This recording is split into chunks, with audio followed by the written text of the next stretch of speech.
Ramdam ang umaapaw na saya at biyaya sa Kingdom of Jesus Christ Central Compound kamakailan para sa isang granding selebrasyon ng kaarawan ni Pastor Apollo C. Kibuloy.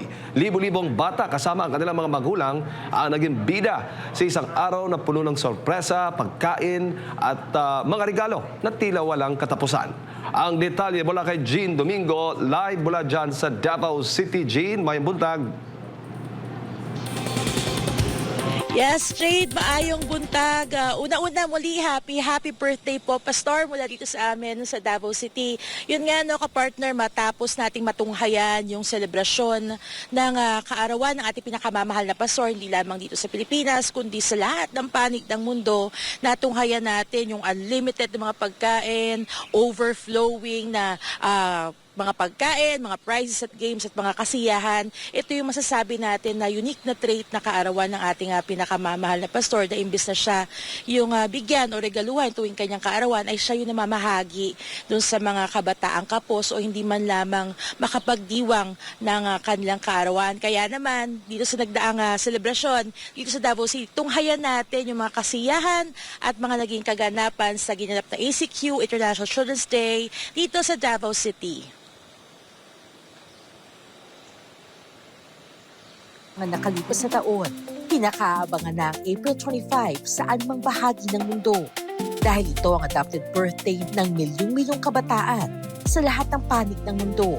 Matapos i-alay ni Pastor Apollo C. Kibuloy ang kanyang kaarawan sa mga kabataang kapos o hindi man lamang makapagdiwang ng kanyang sariling kaarawan dahil sa kahirapan. Labis sa paghahanda sa pamamagitan ng daang-daang volunteers na nagtulungan upang maisakatuparan ang misyon ni Pastor Apollo na makapagbigay ng kasiyahan sa mga kabataan.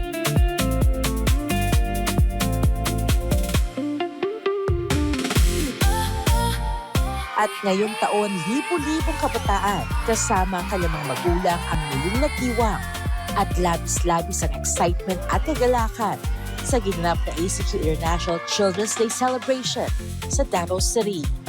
Tuwing kaarawan ni Pastor Apollo, hindi mawawala ang libre, unlimited at overflowing ng mga pagkain at kasiyahan na nakadisplay sa Sunshine Land sa pamamagitan ng mga naggagandahang food.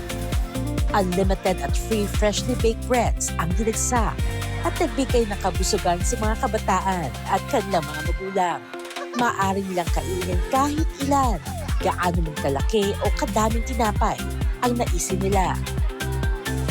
At upang mapawi ang kabusugan galing sa unlimited breads, ay tinapatan naman ito ng overflowing at drink all you can ng iba't ibang flavors at kulay ng juice drinks. Bawat isang bata ay maaaring magbalik-balik at uminom ng kahit gaano kadaming juice na kaya nito.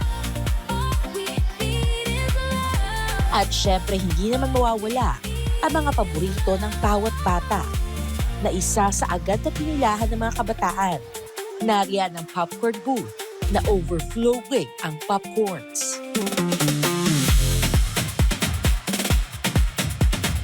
Cotton candy booth at blockbuster din ang pila na nagbibigay ng iba't ibang kulay at laki ng cotton candy. At mula noon hanggang ngayon, hindi mawawala ang all-time favorite ng mga bata na candies. This time, kahit ilan o anumang kulay, shape o size, ay unlimited, libre at maaaring balik-balikan ng mga kabataan sa Sunshine Land. At bago pa dumating ang highlights ng pagdiriwang ng ACQ International Children's Day sa Davao City, nagbigay din ng kagalakan di lamang sa mga kabataan, kundi sa lahat ng dumalo ang libre at eat-all-you-can ice cream na inihanda para lang sa kanila.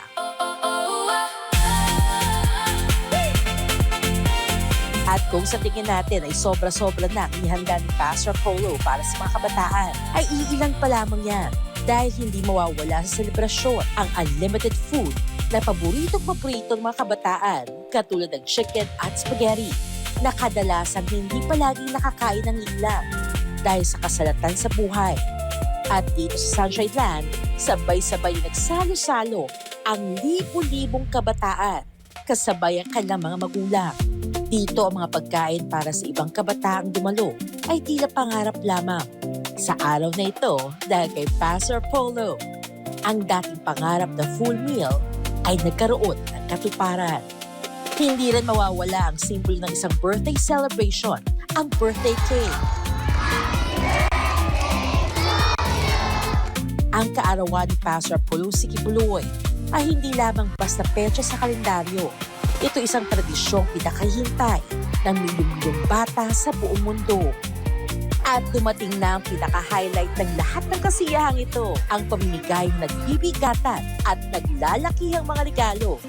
Kung pagmamasdan ng ilan sa kanila, halos hindi na mayakap ang mga regalong mas malaki pa sa kanilang maliliit na bisig. At ngayong taon sa kaarawan ni Pastor Polo, libu-libong bata ang nabigyan ng kasiyahan. At hindi lamang malalaking kanto ng mga regalo ang natanggap, kundi mga malalaking bags ng grocery items. Kasama sa mga dumalo at nakiisa sa pamamahagi ng mga regalo ay ang mga Kingdom Board of Administrators, Friends of the Kingdom at si Boss D na nakatanggap ng mainit na pagtanggap mula sa mga bata. Ang mga batang ito ay ilan lamang sa milyong kabataan sa buong mundo ang nakaranas ng pag-ibig at pagpapalang ito mula kay Pastor Polo.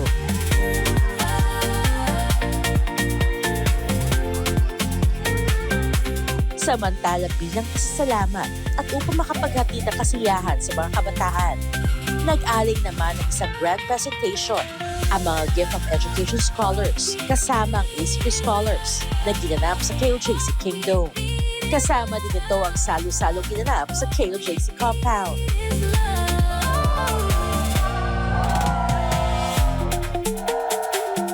Ang lahat ng nakikita niyo kabilang ng labis-labis sa pagmamahal ay katuparan ng isang pangako na noong bata pa si Pastor Polo, naranasan niya ang pait ng kahirapan. Kaya noon pa man, ipinangako na niya sa dakilang ama na kapag siya'y pinagpala, ibabalik niya ang biyayang ito sa mga batang nagdurusa. Ang pangakong yun ay hindi napako, bagkos ay nag-iisa panghabang buhay misyon. Mga kapartner, ito ay isang patunay na anumang akusasyon ng binabato o batikos ng binabato sa kanya, hindi nito mababago ang katotohanan sa harap ng mga kabataan. Sa mata ng bawat bata na naka-experience ng ACQ International Children's Day, si Pastor Apollo ay isang tao nagbigay sa kanila ng pagkakataong maranasan ang nararapat para sa isang bata. Yan ang pinakahuling ulat mula dito sa Davao City. Balik sa iyo mga kapartner. Daghang salamat, Jean Domingo.